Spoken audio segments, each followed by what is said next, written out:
La viuda, angustiada por la suerte de su hijo que había sido esclavizado y llevado a África en el año 410 por el yerno de Genserico, rey de los vándalos,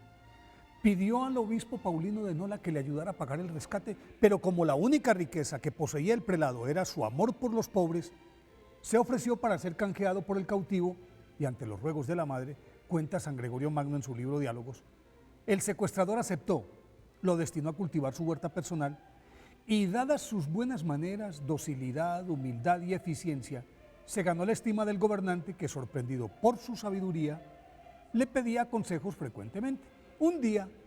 le consultó sobre el futuro del reino y Paulino le dijo que se preparara, porque muy pronto sería el rey y que debería actuar con mucho tacto para ganarse el vasallaje de sus cuñados. Tal y como dijo, así sucedió. El monarca agradecido quiso premiarlo y entonces Paulino le contó quién era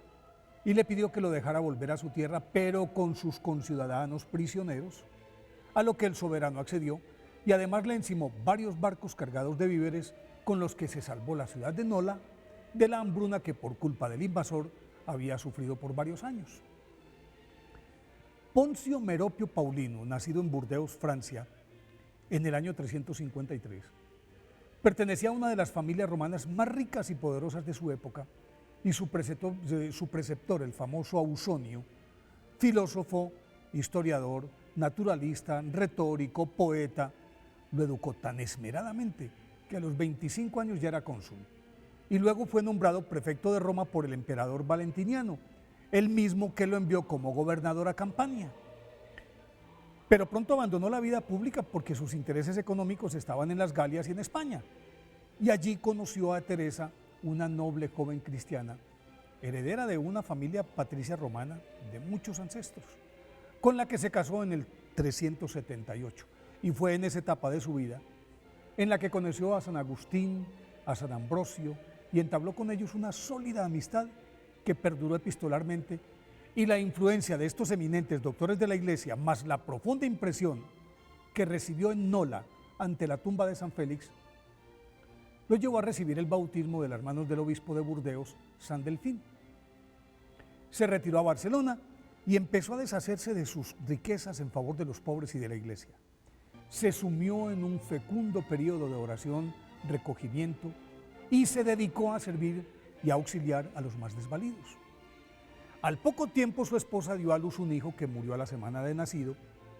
y entonces de común acuerdo con ella optaron por vivir en castidad y como hermanos, lo que acrecentó su fama de santidad a tal punto que en la Navidad del 393, cuando entraban al templo para celebrar la Natividad, el pueblo barcelonés lo proclamó sacerdote y el obispo tuvo que consagrarlo, tras lo cual se radicó en Nola en unas austeras celdas.